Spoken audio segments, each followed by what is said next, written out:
नमः ओम श्री साई कामाधि सर्वज्ञान श्री नमः ओम श्री साई अभेदाप्रदाय नमः ओम श्री साई दक्षिणामूर्ते नमः ओम श्री साई श्री वेंकटेश्वराय नमः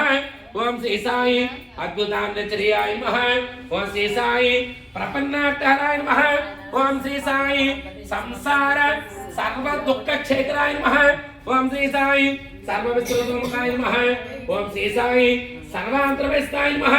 ओम श्री साई सर्वमंगलकराय नमः ओम श्री साई सर्वाभीष्टप्रदाय नमः ओम श्री साई समर सन्मार्ग स्थापनाय नमः ओम श्री साई समर्थ सद्गुरु श्री साईनाथाय नमः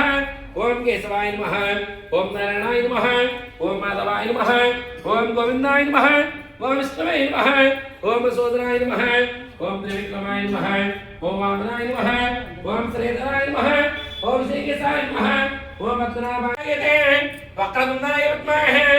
सोत्पगन्धाय धीमहि तन्नो दन्ते प्रचोदयात् श्री महागणाधिपते नमः वेदोक्त दिव्य सुवर्ण मंत्रपुष्पं धारयामि चामरान् विजां कीर्तनं सावयामि नृत्यं समस्सर्व राजोपचार भक्तोपचार नृत्योपचारान् समर्पयामि। ఆశ్చర్యపడుతుంది బాబా ముఖ ప్రక్షాళన గావించుకొని గోధుమల చెరుకు సమసిద్ధిలో వచ్చున్నారు. వారు నేలపై గోనెపరిచి దానిపై తిరిగలించేది. చేటలో కొన్ని గోధుమలు పోసుకొని కబని చొక్కా చేతులు పైకి మడిచి పిడికెడు చొప్పున గోధుమలు వేయించు విసరసాగి అది చూసి నాలో నేను ఈ గోధుమ పిండి బాబా ఏమి చేయను, ఆయన ఎందుకు గోధుమ విసరించుంటేను వారు భిక్షాటనం చే జీవించువారే వారి గోధుమ పిండితో. ఆ సమయంలో బాబా తన ప్రేవులను బయటికి వెడలగక్కి వాటిని నీటితో శుభ్రపరిచి ప్రక్కనున్న నేరేడు చుట్టుపై ఆరవేయుట షిరిడీలోని కొందరు కండ్లారా చూసి చెప్పిరి. మామూలుగా ధౌతి అనగా 3 అంగుళముల వెడల్పు 22.5 అడుగుల పొడవు గల రుడ్డను మింగి కడుపులో